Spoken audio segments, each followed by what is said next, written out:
First contact's price. The quantum arrays at Luna Base hummed their eternal song, monitoring the cosmic background radiation for signs of intelligent life. Dr. Sarah Chen had spent 15 years listening to that hum, analyzing the endless stream of data for patterns that didn't belong. Most of her colleagues had given up hope of finding anything meaningful, but Sarah maintained her vigil. She knew the universe couldn't be empty. On the night everything changed, Sarah was running a new detection algorithm she'd developed. The program was designed to look for quantum entanglement patterns that might indicate artificial manipulation of space-time. As she sipped her synthetic coffee, a soft chime drew her attention to the main display. The signal was unlike anything she'd ever seen. It wasn't the random noise of stellar phenomena or the regular pulses of a pulsar. This was a deliberate message, encrypted in ways that suggested an intelligence far beyond current human capability. But what made Sarah's blood run cold was the degradation pattern in the signal. It was being actively attacked, pieces of it systematically destroyed even as it traveled through space. Within hours, Luna Base's command center was filled with Earth's top scientists and military officials. Admiral Helena Vasquez, commander of Earth's Defense Force, stood before the assembled group, her weathered face illuminated by holographic displays showing the signal's analysis. "The message appears to be from the Centauri Collective," Sarah explained, pointing to the decoded fragments. "They're an advanced civilization we've been observing from afar for decades. But something is happening to them. Something terrible." The decoded portions of the message painted a grim picture. The Collective, a peaceful federation of species that had achieved technological marvels, was being systematically dismantled by an unknown force. Their worlds were going dark one by one, not destroyed, but somehow emptied. "We've detected massive energy signatures consistent with quantum computing on an unprecedented scale," Dr. James Morrison, the quantum physics expert, added. "Whatever is attacking them isn't just destroying their civilization, it's consuming it. Their knowledge, their technology, everything that makes them who they are." Admiral Vasquez's cybernetic eye whirred as she processed the information. "And they sent this message to us specifically. Why? We're centuries behind their level of development." Sarah pulled up another section of the decoded signal. "Because they've been watching us too. They've seen how we fight, how we think." The message includes tactical data about their attackers and a request for help. The room fell silent as the implications sank in. Humanity, barely able to colonize its own solar system, was being asked to defend a civilization that could build Dyson spheres. It seemed absurd, until Sarah revealed the final piece of the message. "The Collective has observed our conflicts, our wars," she continued. "They've studied how we adapt, how we turn disadvantages into advantages. They believe our way of thinking, our approach to warfare, might be the key to stopping these attacks." Admiral Vasquez smiled grimly. "Because we're unpredictable, dangerous. We think in ways they don't." "Exactly," Sarah confirmed. "The Collective's technology is incredibly advanced, but they've been at peace so long they've forgotten how to fight. Their attackers use predictable patterns, systematic approaches they can't counter. But we fight dirty," someone in the back of the room finished. Admiral Vasquez straightened, her decision already made. "Get me a secure line to the Security Council. If humanity is going to war, we're doing it our way." Within days, Earth's response was underway. Ships were mobilized, crews assembled, and weapons prepared. But these weren't the standard peacekeeping forces humanity usually displayed to the galaxy. These were the ships and weapons Earth kept hidden, the ones developed in secret for the war everyone hoped would never come. As Sarah watched the fleet prepare from her laboratory on Luna, she couldn't help but feel a mix of pride and apprehension. The Collective had called Earth humanity's cradle, but they didn't understand. Earth wasn't a cradle, it was a forge, where humanity had been tempered by conflict and hardship into something unique in the galaxy. The first wave of ships departed under complete stealth, their quantum mask drives leaving no trace in normal space. Each vessel carried the best of humanity's warriors and strategists, along with weapons that defied conventional physics. Earth was going to war not with overwhelming force, but with cunning, deception, and the kind of tactical creativity that only humans seem to possess. Admiral Vasquez's flagship, the ECS Shadowdancer, led the fleet. As they prepared for their first faster-than-light jump, she sent a message back to Earth. The galaxy is about to learn why humans were the only species to invent poker. Sometimes the strongest hand isn't the one with the most cards. It's the one played by someone willing to bluff everything on a calculated risk. The fleet disappeared into the quantum wake, leaving behind a solar system holding its breath. Humanity's first interstellar war was about to begin, and the enemy had no idea they were about to face an opponent who had turned warfare into an art form. The Awakening. The ECS Shadowdancer emerged from quantum space at the edge of the Centauri Collective's territory, its advanced sensors immediately beginning to map the battlefield. Admiral Vasquez stood on the bridge, her cybernetic eye processing the tactical displays that surrounded her. The scene before them confirmed their worst fears. 3 of the Collective's worlds were already dark, their once bustling civilizations reduced to empty shells. The quantum signatures left behind told a story of systematic consumption, not of resources or lives, but of knowledge itself. The enemy, whatever it was, hadn't just conquered these worlds, it had absorbed them. Captain Maya Rodriguez, the fleet's tactical officer, analyzed the pattern of attacks. They're methodical, she observed, her fingers dancing across the holographic interface. Each world is targeted in a specific sequence, like they're solving a puzzle. No random destruction, no collateral damage. They're harvesting. The fleet held position in the shadow of a rogue planet, their quantum masking technology making them invisible to conventional sensors. The ships were arranged in what appeared to be chaos to an outside observer, but was actually a formation humans had perfected over centuries of naval warfare. The Wolfpack. Signal from the Collective. Admiral. Communications Officer Chen announced. They're surprised to see us. They didn't expect a response so soon, or with such force. The main display came to life, showing a being that appeared to be made of crystalline structures and flowing energy. The Collective's representative spoke in perfectly translated English, their tone carrying both hope and confusion. You brought weapons, the being observed. We did not anticipate this. Our calculations suggested a diplomatic response first. Admiral Vasquez smiled grimly. Humanity learned long ago that the best diplomacy sometimes requires a show of force. Tell us about your enemy. The crystalline being's form shifted, displaying tactical data through its very body. They call themselves the Confluence. They are perfect in their way. Each attack follows the same pattern. Each world is consumed with absolute efficiency. Our defenses, our technology, mean nothing to them because they simply absorb it, add it to their collective knowledge. Perfect is predictable, Captain Rodriguez interjected, and predictable is vulnerable. The Collective representative's form flickered in what might have been surprise. This is why we called to you.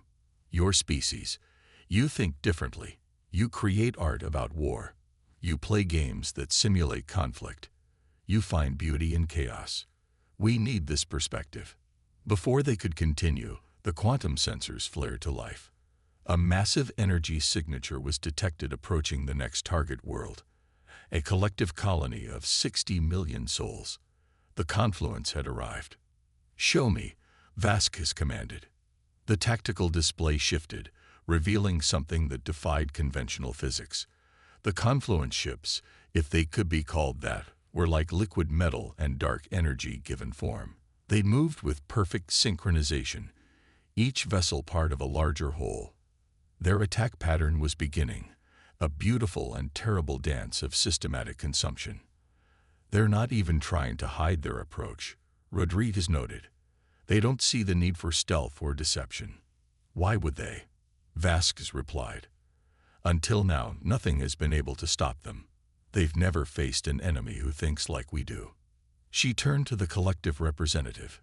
Your people need to evacuate that colony. Now. Impossible, the being responded. The quantum gates require 6 hours tow. Then you're about to see how humans handle impossible situations. Vasquez's cybernetic eye glowed as she accessed the fleet's tactical network. All ships, execute Operation Lazarus. Let's show the galaxy why humanity never stopped preparing for war. The human fleet burst into action, but not in the way the collective expected. Instead of moving to engage the confluence directly, the ships scattered in seemingly random patterns. Some appeared to flee, others moved into obviously vulnerable positions, while a few seemed to malfunction, drifting in space. The collective representative's form became agitated. What are you doing? This formation has no logical pattern, no defensive capability. Vasquez watched as the confluence fleet adjusted their course slightly, moving to engage what they perceived as easy targets. That's exactly the point. We're not fighting like you would. We're fighting like us. As the confluence ships moved into position, following their perfect, predictable patterns, humanity revealed its first card. The seemingly abandoned ships suddenly powered up, their quantum cores executing a maneuver that had been theoretical until now. They created a localized bubble of altered space-time, trapping several confluence ships in a pocket where the laws of physics themselves became unreliable. You see, Vasquez explained to the stunned collective representative, while you were building bigger quantum computers, we were figuring out how to break them. While you were perfecting your defenses, we were learning to attack in ways that make defense irrelevant. You called us because we think differently. Now you're going to see exactly how different we are. The battle was about to begin, and the galaxy was about to learn why humanity's greatest strength wasn't its technology or its weapons, but its ability to turn conventional wisdom on its head. The confluence had perfected the art of war, but humans had mastered the art of chaos. Children of the void. The battle unfolded like a game of chess played by a master against a supercomputer. The confluence's ships moved with mathematical precision, each action calculated to maximize efficiency. But humanity's fleet danced to a different rhythm, chaotic, unpredictable, seemingly random. Captain Rodriguez watched as the first phase of their plan took effect. The trapped confluence ships writhed in the distorted space-time bubble, their perfect synchronization disrupted for the first time in their existence. But what happened next surprised even the human commanders. The confluence ships began to adapt, their liquid metal forms shifting and changing. However, instead of finding a solution, they seemed to be caught in a loop, trying thousands of different configurations per second.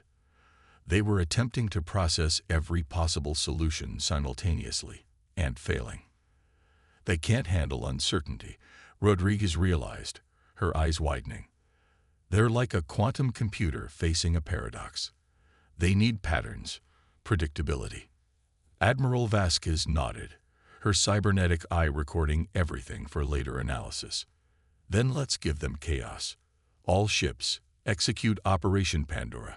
The human fleet's formation dissolved completely, each ship now operating independently according to pre-planned but seemingly random parameters. Some ships appeared to malfunction, venting plasma in erratic bursts. Others engaged in maneuvers that defied tactical logic, burning fuel in ways that no efficient military force would consider. The collective representative, still watching from their quantum link, was bewildered. Your ships, they appear to be in disarray. This cannot be effective against. The beam fell silent as the results became apparent. The confluence's perfect formation began to break down. Their ships, designed to counter logical, efficient attacks, found themselves unable to predict or counter the humans' apparently senseless movements. You're watching humanity's greatest military achievement, Vasquez explained. Not our weapons, not our technology, but our ability to embrace chaos as a tactical advantage. We call it controlled disorder, a strategy that evolved from centuries of asymmetric warfare. The battle space became a dance of order versus chaos. Every time the confluence attempted to establish a pattern, the human ships would break it. When the enemy tried to adapt to one ship's erratic behavior, the others would change their tactics completely. But the true revelation came when the science vessel ECS Galileo completed its analysis of the enemy's quantum signatures. Dr. Emma Santos, the ship's lead researcher, transmitted her findings to the Shadowdancer's bridge. "Admiral," her voice carried a mix of awe and horror, "the confluence isn't just a hive mind. They're what happens when a civilization pursues perfect efficiency to its ultimate conclusion. They've converted their entire species into a quantum computing network. Every ship, every particle of their being, is part of a single vast calculation." The tactical implications were immediate. The confluence wasn't just attacking worlds. They were attempting to optimize the entire galaxy according to their own definition of perfection. Each civilization they consumed added to their processing power, their understanding, their drive for absolute efficiency. "That's why they can't handle our tactics," Rodriguez added. "Their entire existence is based on finding perfect solutions. We're introducing variables that have no perfect solution." The collective representative's crystalline form pulsed with new understanding. "This is why we called to you. Our civilization sought perfection through peace and cooperation. Yours found strength in imperfection, in the chaos of competition and conflict." As if to demonstrate this point, a squad of human ships executed a maneuver that would have been considered suicidal by any conventional military doctrine. They deliberately flew into their own weapons fire, using the energy dispersion to mask quantum torpedoes that slipped through the confluence's defenses. Several enemy ships shattered, their liquid metal forms crystallizing and breaking apart as the paradox of human tactics overwhelmed their processing capacity. But the victory was temporary. The remaining confluence ships were already beginning to adapt, trying to find patterns in the chaos. "They're learning," Vasquez observed. "But so are we. And if there's one thing humans excel at, it's learning from our enemies." She opened a channel to the entire fleet. "All ships, prepare for Phase 2. Let's show them why humanity's greatest weapons aren't our guns or our ships. It's our imagination." The fleet acknowledged, and deep within the holds of each vessel, special teams began preparing equipment that hadn't been tested outside of simulations. If chaos could break the confluence's perfect formations, perhaps human creativity could shatter their perfect world entirely. The next phase of the battle would test not just humanity's military might, but their fundamental approach to existence. In a universe that seemed to reward order and efficiency, they would prove that imperfection, creativity, and the willingness to embrace uncertainty were not weaknesses, but the ultimate strengths. The art of human warfare. Phase 2 began with what appeared to be a retreat.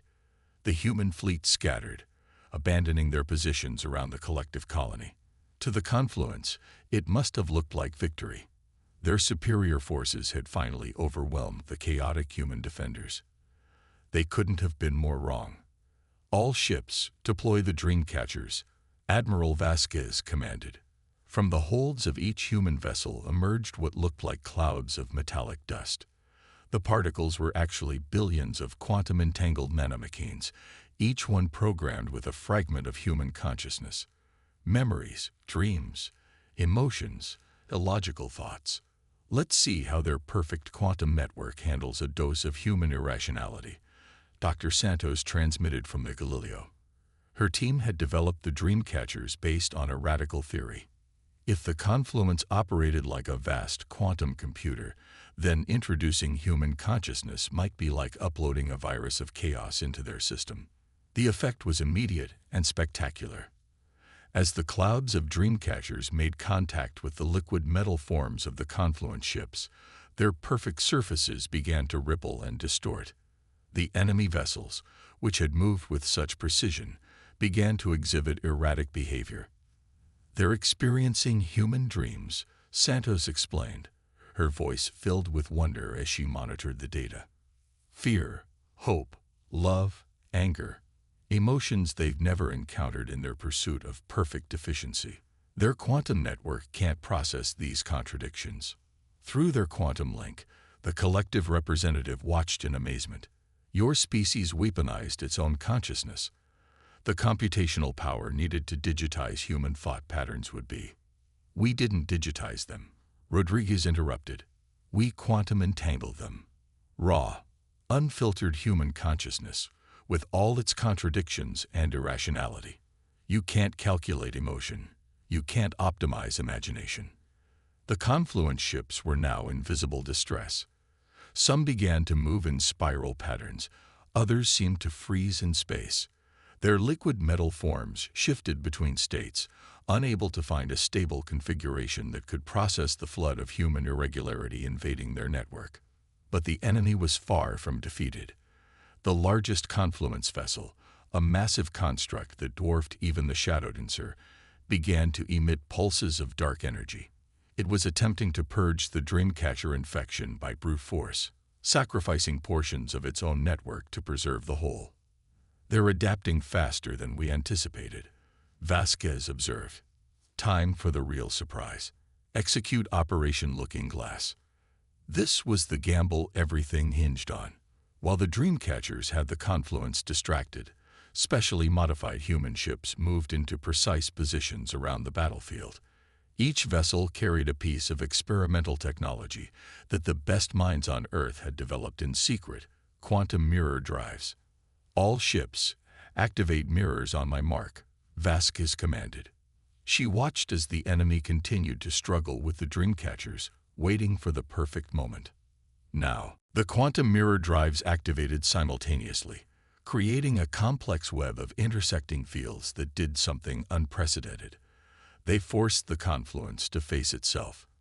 Every quantum calculation, every perfect solution they attempted, was reflected back at them, creating an endless loop of recursive logic. We're giving them a taste of their own medicine, Rodriguez explained to the astonished collective representative. They want to optimize everything. Let's see them optimize themselves. The effect was devastating. The confluence ships caught in the quantum mirror field began to break down at a fundamental level. Their drive for perfect efficiency turned inward, each vessel trying to optimize itself into an impossible ideal state. It was like watching a snake eat its own tail, each iteration destroying itself in pursuit of perfection. But victory came at a cost.